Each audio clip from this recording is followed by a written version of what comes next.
आपका स्वागत है एक और नॉलेजेबल इंटरेस्टिंग वीडियो में। आज इस वीडियो में हम बात करने वाले हैं चेन्नई ट्रिब्यूनल के एक बहुत ही इंटरेस्टिंग जजमेंट के बारे में। जजमेंट चैरिटेबल एंटिटी से रिलेट करता है। इम्पॉर्टेंटली इस जजमेंट में सेक्शन 12 की जो एग्जेम्पशन है उसके बारे में चर्चा की गई है। यहाँ पर सेक्शन 263 जो कमिश्नर को पावर देता है रीओपनिंग की, उसके बारे में भी कुछ इंपॉर्टेंट बातें हम इस जजमेंट में देखेंगे। चेन्नई ट्रिब्यूनल का जजमेंट है, बहुत ही इंटरेस्टिंग और बहुत ही नॉलेज देने वाला जजमेंट है हम सबके लिए। ये जजमेंट इम्पॉर्टेंटली उन चैरिटेबल एंटिटीज़, उन ट्रस्ट के लिए इम्पॉर्टेंट है जहाँ पर जो चैरिटेबल एंटिटी है वो तो पैरेलली चल रही है, पर उसके साथ साथ जो ट्रस्ट है, जो चैरिटेबल एंटिटी है, वो एक बिजनेस एक्टिविटी भी कर रही है और उस बिजनेस एक्टिविटी का जितना भी सरप्लस है उस सरप्लस को यूज किया जा रहा है for attainment of the main object of the trust और चैरिटेबल एंटिटी। ये एक इम्पॉर्टेंट मुद्दा है इस जजमेंट में जो चेन्नई ट्रिब्यूनल ने हमें दिया है। यहाँ पे चेन्नई ट्रिब्यूनल ने जजमेंट एसएससी के फेवर में दिया है, एग्जाम्शन जो है वो ग्रांट की गई है। तो आइए डिटेल देखते हैं कि ये जजमेंट क्या कहता है। साइटेशन है लिंगामल Ramanuja Shastra Pratishtha trust versus assistant commissioner of income tax exemption, Chennai tribunal का जजमेंट है। Income tax appeal number 1250 of 2024। Judgment relate करता है असेसमेंट ईयर 2018-19 को। डेट ऑफ जजमेंट है 18 नवंबर 2024। बिकॉज ऑफ सम ट्रैवलिंग मेरे ये लेट हो गया इस जजमेंट के बारे में वीडियो बनाने में, but it was on my to do list. लंबे समय से मेरी टू डू लिस्ट में रखा है कि मुझे इस जजमेंट पर वीडियो बनाना है, तो आज मुझे समय मिला तो मैं वीडियो बना रहा हूँ। तो आइए देखते हैं। सबसे पहले जो बैकग्राउंड है केस का वो देखते हैं। एसएससी एक चैरिटेबल ट्रस्ट है जो रजिस्टर्ड है सेक्शन 12A में। एसएससी का मेन ऑब्जेक्ट क्या है? एसएससी का मेन ऑब्जेक्ट है, एसएससी एक म्यूजिक स्कूल चलाते हैं और एक लाइब्रेरी चलाते हैं as a main charitable activity. तो ब्रॉडली ये कहाँ कवर होती है? एजुकेशनल एक्टिविटीज़ में।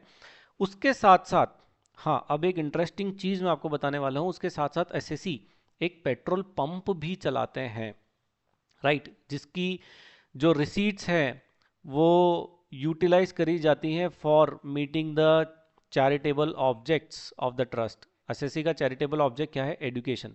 मतलब कि एसएससी एक म्यूजिक स्कूल चलाते हैं, एक लाइब्रेरी चलाते हैं और साथ में उनका एक पेट्रोल पंप भी है। इसके केस के फैक्ट्स जब आप डिटेल में जजमेंट ये पढ़ेंगे तो यहाँ पे जो पेट्रोल पंप का लाइसेंस है वो भी चैरिटेबल इंस्टीट्यूशन के नाम पर है।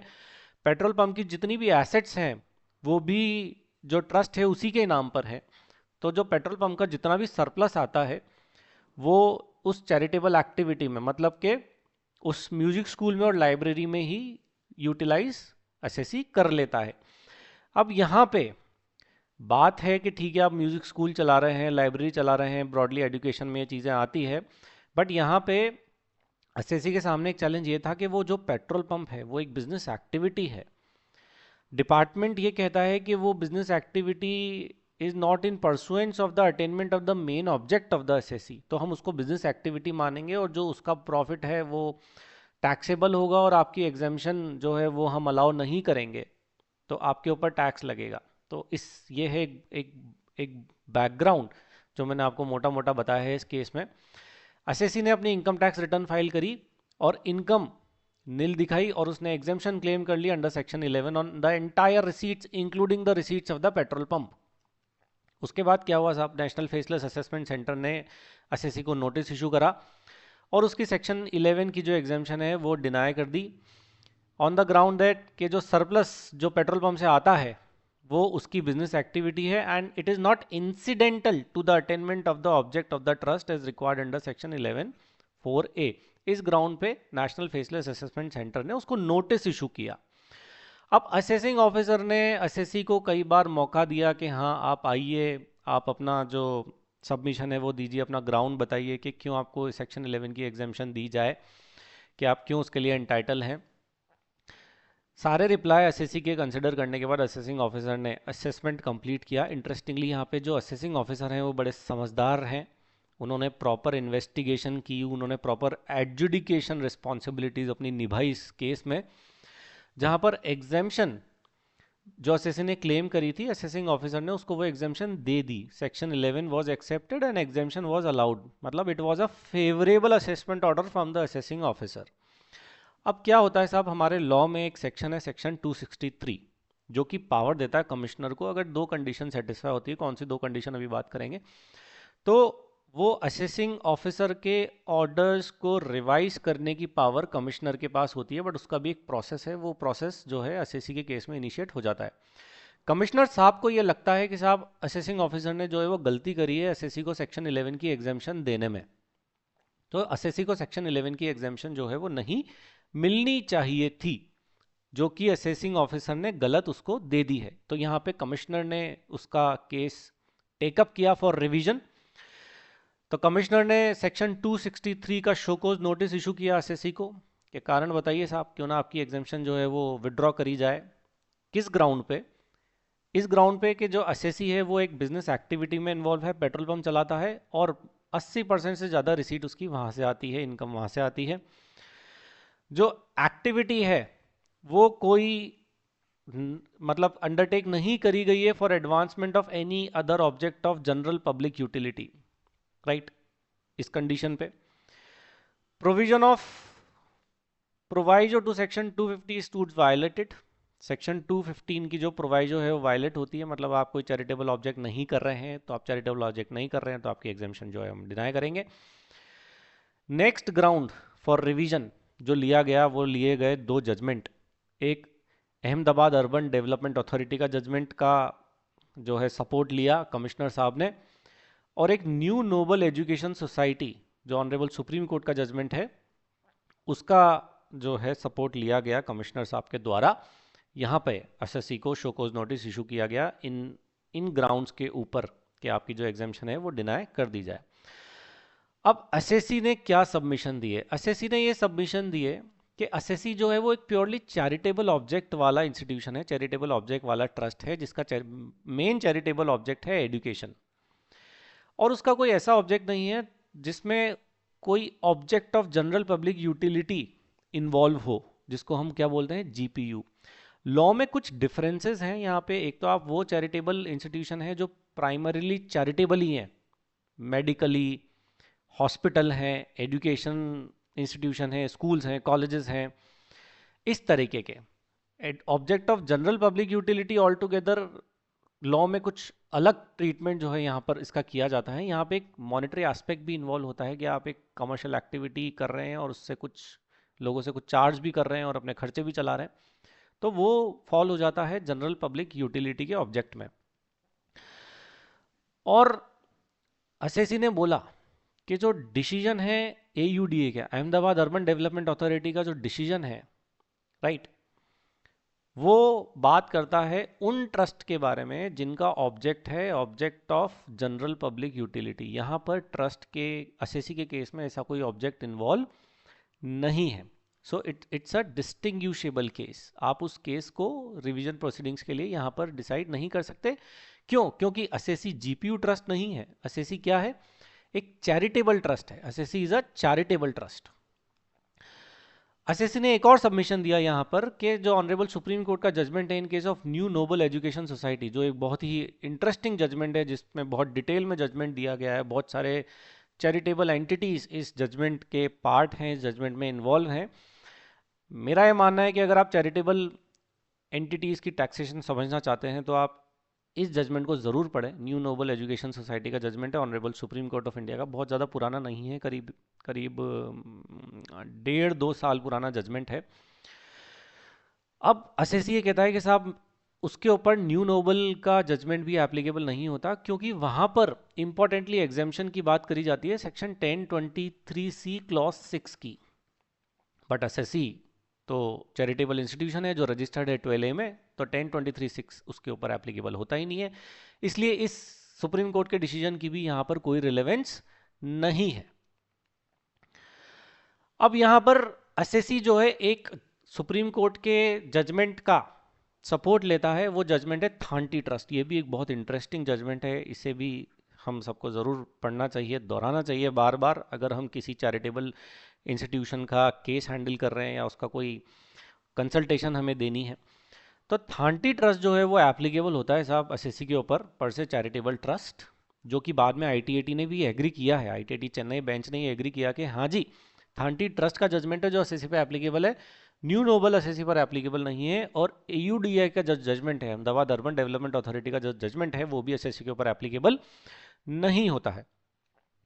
तो यहाँ पे जो थांटी ट्रस्ट का जजमेंट है वो एसएससी के ऊपर एप्लीकेबल होता है। अब यहाँ पर इंटरेस्टिंग एस्पेक्ट एक और ये है कि एसएससी के खुद के केस में रिविजनरी ऑर्डर कमिश्नर ने पास किया है under section 264 for the assessment year 12-13। वहाँ पे ये होल्ड किया है साहब, जो पेट्रोल पंप की रिसीट्स हैं वो मेन ऑब्जेक्ट जो है वो चैरिटेबल एंटिटी माना जाएगा, क्योंकि उसका पूरा सरप्लस जो है वो एसएससी अपने अटेनमेंट ऑफ मेन ऑब्जेक्ट में यूज़ कर रहा है। उसकी एसेट्स भी ट्रस्ट की हैं, उसका लाइसेंस भी ट्रस्ट का है, so there is no problem in that. तो वहाँ पर एसएससी को सेक्शन 11 की एग्जेम्पशन जो है वो दे दी गई और सेक्शन 143(3) का ऑर्डर पास कर दिया गया। एसएससी ने ये बताया टू द आईटीएटी बेंच। अब कमिश्नर एग्जेम्पशन ने ये सारे रिप्लाई एसएससी के कंसिडर करने के बाद एसएससी के जो जितने भी सबमिशन थे वो सब रिजेक्ट कर दिए गए। कमिश्नर साहब ने अपना ऑर्डर पास करा सेक्शन 263 में, असेसमेंट ऑर्डर को सेट असाइड करा कि साहब नहीं, एओ ने तो गलती करी है असेसमेंट पास करने में और ये प्रेजुडिशियल है to the interest of the revenue. और एसएससी की जो सेक्शन 11 की एग्जेम्पशन है उसको विड्रॉ किया और एसएससी के ऊपर टैक्स लगा दिया गया।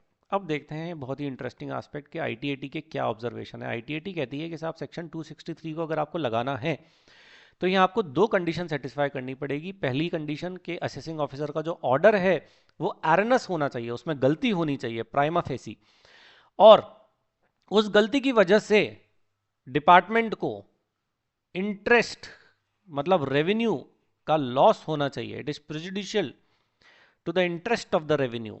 अगर उससे टैक्स का लॉस नहीं होता है तो आप सेक्शन 263 इन्वोक नहीं कर सकते।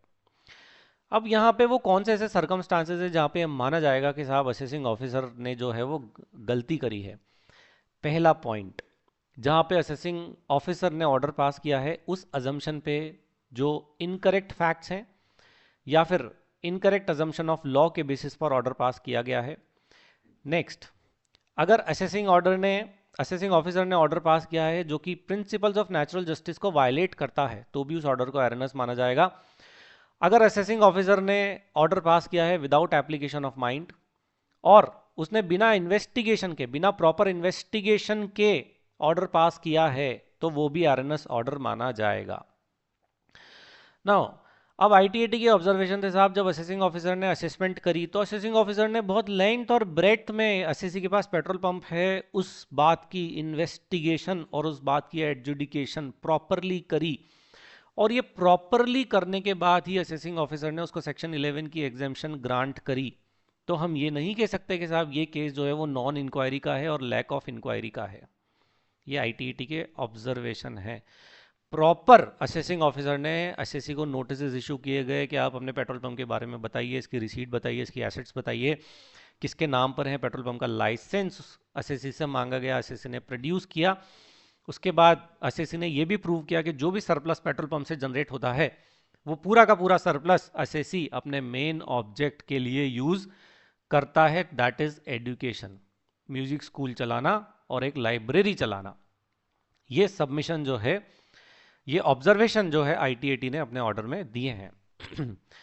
अब आईटीएटी ये कहती है कि अगर हम एसएससी के ऑब्जेक्ट देखें तो उसकी मेन एक्टिविटी जो है वो एक म्यूजिक स्कूल चलाना है और एक लाइब्रेरी चलाना है।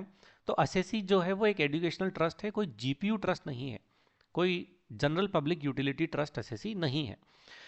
अब जो मुद्दा आता है लड़ाई का वो आता है सेक्शन 11(4)(a). सेक्शन 11(4)(a) क्या कहता है?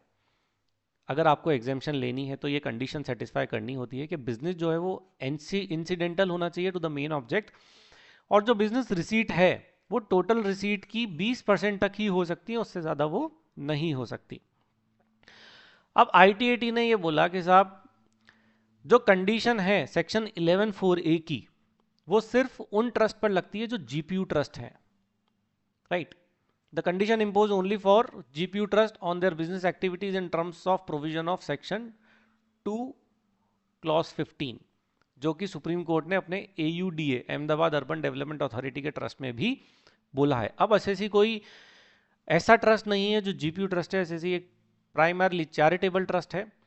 अब जो थांटी ट्रस्ट है पर से जो एप्लीकेबल होता है एसएससी के ऊपर, क्यों? क्योंकि एसएससी की जो बिजनेस इनकम है वो यूज की जाती है to feed the charity, right, and it is to be regarded as a business which is incidental to the attainment of the object of the trust और द इंस्टीट्यूशन। अब यहाँ पे एक बात यह है कि अगर आपके पास कोई ट्रस्ट है और वो ट्रस्ट कोई बिजनेस एक्टिविटी करता है, तो आप वो जो बिजनेस एक्टिविटी होती है उसका जितना भी सरप्लस जनरेट होता है और वो आप पूरा सरप्लस मेन ऑब्जेक्ट अटेनमेंट में लगा देते हैं, तो ये माना जाएगा कि जो वो बिजनेस एक्टिविटी है वो बिजनेस एक्टिविटी इंसिडेंटल है to the main object of the trust और इंस्टीट्यूशन, तो आपकी एग्जेम्पशन यहाँ पर डिनाई नहीं हो सकती है।